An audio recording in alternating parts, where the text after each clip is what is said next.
Hey guys, my name is Tito. I make videos on personal finance on my other channel. On this channel, I talk about other things like today when I'll be reviewing episode 4 of season 7 of the best web series in Africa, Skinny Girl in Transit. Episode 4 opens up with Shalewa going to go and stay with Tiwa for a while. Sidebar, I forgot that Shalewa and Mohammed worked in the same office. Apparently, Shalewa has quit her job so as not to be interacting with Mohammed. Anyway, she comes to stay with Tiwa and Mide for a while, to get over Mohammed. And in the beginning of the episode, she's crying and she's just moping around the house. And to be honest, I tweeted, Shalewa, rise up. This isn't you. You're not the first woman to break up with somebody. And her and Mohammed hadn't even gotten back together that long. So why all these tears and all this devastation and everything? Anyway, fortunately, before the episode was over, Shalewa got back to her normal self. She was a bit bubbly again, and she met somebody new, Dr. Elijah, I believe his name was. A guy with a deep voice and an American accent. I'm not sure if I'm feeling that guy for Shalewa. I'm still keeping my fingers crossed that Kunle Remi's character, who was finally introduced on this episode, I'm keeping my fingers crossed that he's the one that will be Shalewa's new love interest. I know many of you think that he's the one that's going to be Derin's love interest, especially seeing how him and Derin met on this episode. But I'm hoping that Derin actually introduces him to Shalewa. That's my hope anyway. Fingers crossed. Speaking of Derin and the interviews with the sperm donors, that first guy with the H factor, wow, hilarious. And then the guy that was stripping, wow. Before the season is over, soon, hopefully, I really would like them to say or tell us why Derin has picked this decision or this choice to have a child in a very unconventional manner, and to even pick a sperm donor in this very unconventional manner as well. It seems like the whole child thing and wanting to give birth thing that Derin is on, it seems very poorly thought out. And I think Mide needs to sit her down and talk to her before she makes some very, very silly decisions. Because where Derin is going right now, I don't know. Somebody needs to talk to her. And that scene where Derin and Shalewa were sitting down and talking to each other in her office, I was like, when did this happen? When did Derin and Shalewa get close? Speaking of children, or still on children, somebody who doesn't want children is Didi. And like I said in the last reaction video, one of the topical issues that it seems like they want to treat on this season of Skinny Girl is people who choose to be child-free, i.e. people who don't want kids. And on the series, Didi doesn't want to have kids of her own. She finally tells her fiancé, Editi. And I like how she didn't beat around the bush. She says, when he's bringing it up in bed there, she says, look, Editi, I don't want children. I like how she did that, and she didn't play games or just stall. However, children and wanting to have kids, it seems like that's the kind of thing that you talk about early on in a relationship, yeah? Funny enough, in December, I had a very spirited debate with a few friends of mine at an event of all places about when is the right time to tell somebody that you don't want children, right? Somebody that you're dating or somebody that you're, interested in. You wait till, you're really cozy with them and you're liking them and they're liking you and all that. Or do you tell them on the first or second dates or when you're talking on the phone that, I'm not really keen on having kids? When is the right time? Ideally, Didi should have told Editi, I think, early on. But I think she was afraid that he would have broken up with her or not pursued things further with her had she told him that she didn't want kids. Because Editi, as somebody who does want kids, he probably would have seen the point of pursuing somebody who doesn't want kids. So earlier on, he would have just cut things off with her. And I think that's what Didi was avoiding. Anyway, they're here now, and it seems like it's going to be an issue. I was going to say that Editi shouldn't mind too much because he already has 2 kids. Why add 2? And 2 is the number most people are going for these days. But to be honest, when you love someone and you marry someone, one of the ways that people like to really establish their love and their union with the person that they love is to have a child with them, at least one child. So I do understand Editi's rationale or desire to still want a child with Didi, even though he already has 2 children.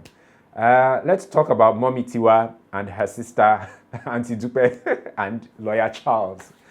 My favorite scene of this episode was when Mummy Tiwa meets Lawyer Charles and she's blushing, and Tony Umez is really he's being flattering and all. That's Tony Umes, a class act.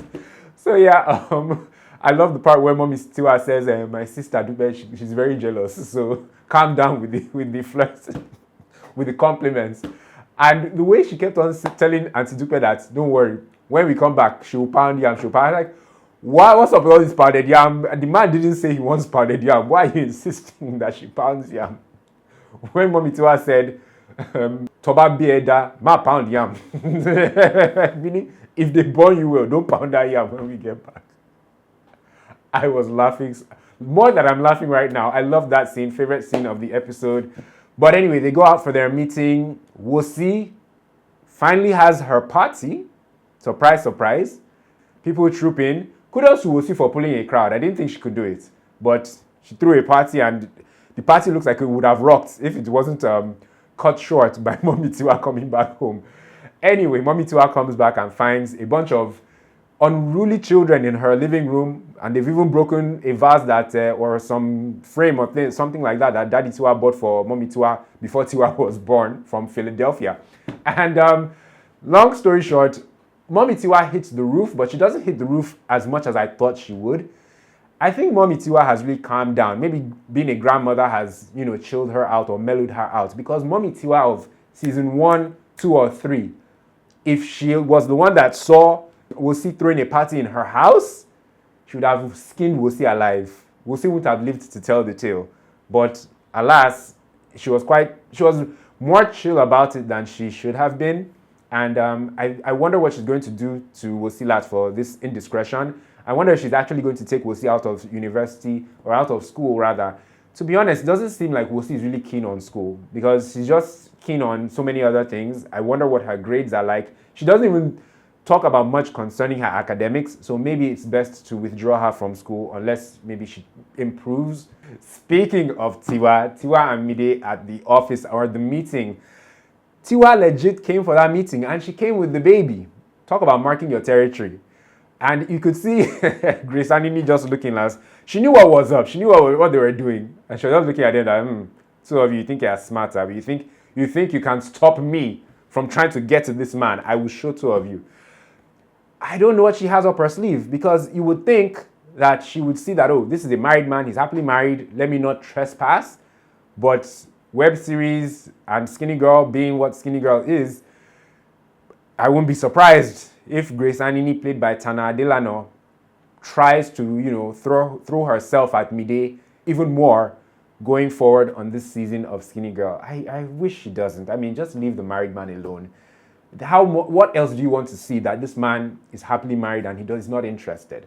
And I'm worried for Mide, because sometimes, sometimes men who think that they're standing strong, sometimes they fall.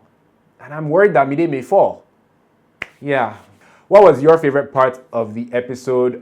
This was the first episode without Mohammed of the 4 episodes thus far. Someone in the comments said, thank God Mohammed is nowhere in sight on this episode. You people are nasty, you're very wicked. Thank you guys so much for watching this episode, this reaction video. Let me know what you thought about the episode in the comment section down below. Question of the day. Back to Editi and Didi. When do you think Didi should have told Editi that she didn't want children? Should she have done it earlier on, or are you on her side, with what she's done now, i.e. waiting till she's engaged to the guy, till she's locked him down pretty much, to tell him that she doesn't want children? When is the right time? Let me know in the comment section down below. Thank you guys so much for watching. If you enjoyed this reaction video, please like it by clicking on the like button, and subscribe to this channel as well by clicking on the black subscribe button. Going by my analytics on the back end, over 60% of you guys watching are not subscribed to the channel. Please subscribe to the channel. It's a new year. Let's do things differently. Don't you think I'm worth you subscribing to? Subscribe to my channel, please. All right, and share this video with anyone who you feel might enjoy it. Thank you guys so much for watching. I will see you next week for the reaction video of episode 5 of season 7 of Skinny Girl in Transit. Peace.